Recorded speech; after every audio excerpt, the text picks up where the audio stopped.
보행기는 아기의 정상적인 발달 단계인 이제 짚고 일어나기, 뭐 짚고 걷기, 뭐 이런 발달 과정을 이제 스킵하는 거기 때문에 운동 발달을 지연시킬 수밖에 없습니다. 요거는 앞에도 말씀드린 제가 얘기하는 그냥 추측이 아니라 논문으로 밝혀진 사실입니다. 안녕하세요. 서울역 연세공감의원 마취통증의학과 전문의 JSHA 강사 남승규입니다. 오늘은 이제 보행기에 대해서 이야기를 해볼 건데요. 소아과 의사도 아니고 그냥 척추 관절 통증 치료하는 의사인데 갑자기 이제 보행기 얘기를 해서 당황하셨을 겁니다. 척추 엔진 이론이라는 책이 있는데 이 책에 이제 척추 발달 과정에 대한 부분이 나오는데 그 부분을 읽다가 이 내용은 저희 유튜브 보시는 분들한테 도움이 될 수 있겠다 싶어서 이 영상을 찍게 되었습니다. 아이의 척추 발달에 이제 뭐 보행기가 어떤 영향을 미치는지, 보행기가 어떤 부정적인 영향을 미치는지 자세하게 설명을 드리도록 하겠습니다. 저도 이제 아기가 이제 2명인데 제 기억은 잘 안 납니다. 저희도 이제 보행기를 쓰긴 썼거든요. 근데 왜 썼는지 이제 생각을 해보면 좀 빨리 걸었으면 하는 마음, 그 부모의 욕심이 있었겠죠. 그리고 이제 그렇게 해놓으면 애가 이제 좀 덜 울고 혼자서도 잘 노니까 내가 좀 편해보자.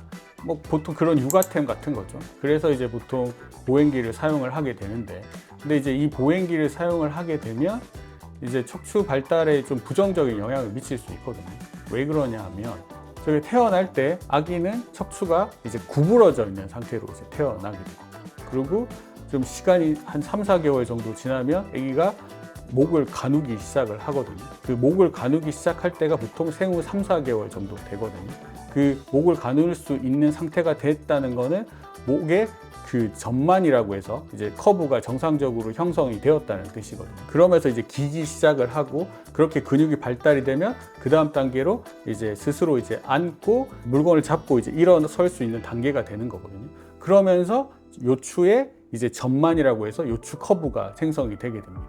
그렇게 척추가 이제 정상적인 그 모양을 만들게 되면 그게 이제 기본 세팅이 된 거죠. 이제 걸을 수 있는지 기본 세팅이 된 건데, 근데 그 요추의 전만, 그 요추의 근육과 척추가 정상적으로 발달되지 않은 상태에서 이제 그때 보통 보행기를 태우는 경우가 있거든요. 좀 빨리, 앞에서 말씀드린 욕심에 좀 빨리 걷게 하고 좀 편하게 이제 육아를 하기 위해서 너무 빨리 그렇게 보행기를 써버리면, 그러면 그 허리의 근육이나 척추가 형성이 되지 않은 상태에서 써버리면 당연히 문제가 발생하게 되는 거죠. 그게 이제 첫 번째고, 근데 그게 생성되고 나서 이제 좀 늦게 이제 올린다, 그 보행기를 태운다고 해도 스스로 할 수 있는, 그러니까 보행을 할 수 있는 수준이 안 됐는데 거기 보행기를 태워서 그렇게 보행을 할 수 있게 만들어 버리면 정상 보행을 할 수가 없는 거죠. 그리고 원래 정상 보행에서는 어깨랑 이제 골반이 이제 반대로 이렇게 움직여야 되는데, 근데 보통 보행기를 타면 그런 걸 할 수가 없거든요. 고정돼 있기 때문에. 그래서 그런 부분에서도 이제 척추나 이제 이런 아동의 발달에 이제 부정적인 영향을 미치게 되는 거죠. 다시 한번 요약해서 말씀을 드리면 어려운 이야기이긴 한데, 원래 정상적인 보행에서는 골반과 척추는 반대로 회전을 하게 됩니다. 이제 요추의 정상 커브가 만들어지지 않은 상태에서 이제 보행을 하게 되면 골반과 척추가 이제 같은 방향으로 움직이기 때문에 이제 쉽게 넘어질 수 있는 거죠. 이제 그런 보행기를 사용을 하게 되면 당연히 이제 그런 부분에서 이제 제약이 생기기 때문에, 움직임에 대한 제약이 생기기 때문에 자연스러운 걸음걸이와 척추 발달 과정이 이제 느리게 될 수밖에 없는 거죠. 연구에 따르면 보행기를 사용하게 되면 그냥 그 보행기 쓸 때는 걸을 수 있겠죠. 근데 독립적으로 걷는 그런 시기가 늦춰질 수밖에 없습니다. 그리고 이제 안전성 측면에서도 이제 우리가 뭐 가끔 영화나 이런 데서 보면 이제 보행기 타다 애기 막 계단에서 막 떨어지고 막 그런 거 보이잖아요.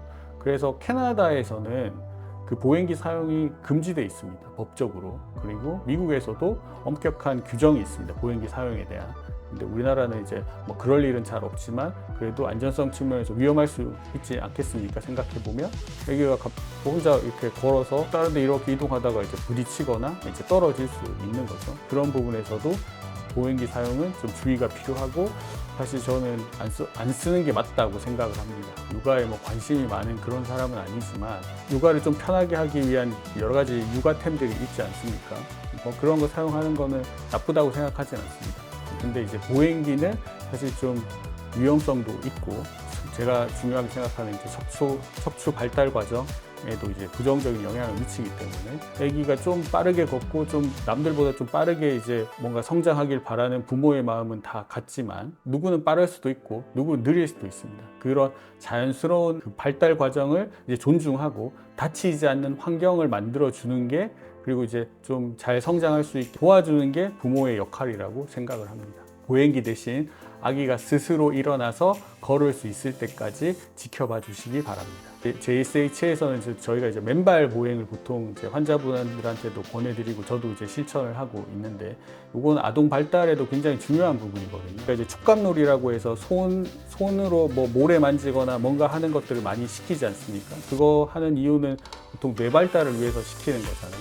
근데 발도 사실 마찬가지거든요. 발도 손만큼이나 이제 신경 분포가 많이 되어 있고 뇌랑 이제 직접적으로 뇌 발달에 직접적인 영향을 미치는데, 근데 거기에 이제 뭐 양말을 신기거나 이제 신발을 신겨 버리면 당연히 이제 자극이 이제 줄어들기 때문에 뇌 발달에 이제 긍정적인 영향을 미치진 않겠죠. 뭐 부정적인 영향을 미친다 뭐 이렇게까지 말씀드릴 수는 없겠지만 긍정적이진 않지 않습니까? 그거는 뭐 조금만 생각해봐도 아는 부분이고, 이전에 누가 이제 소개해줘서 본 이제 영상이 있는데 SBS에서 이제 방영된, 수년 전에 이제 방영된 건데, 일본에 이제 맨발 유치원이라는 데가 있거든요. 거기 애기들이 엄청 운동도 잘하고 집중도 잘하고 그리고 굉장한 능력을 보여주는 그런 영상들이 있거든요. 고정 댓글로 이제 그 링크 남겨드릴 테니까 요거 보시면 왜 맨발을 해야 되는지 충분히 이해하실 수 있을 겁니다. 오늘 이야기한 내용을 요약하자면, 보행기 사용은 아기의 이제 정상 척추 발달을 지연시킬 수 있을 가능성이 있기 때문에 사용하지 않는 것이 좋겠고, 그리고 아기가 스스로 일어나서 걸을 수 있을 때까지 지켜봐 주시면 좋겠다. 보행기를 사용하기보다는 아기가 자연스럽게 걸을 수 있는 환경을 만들어 주는 게 중요하다 생각합니다. 이 영상이 도움이 되셨다면 구독, 좋아요 부탁드립니다. 감사합니다.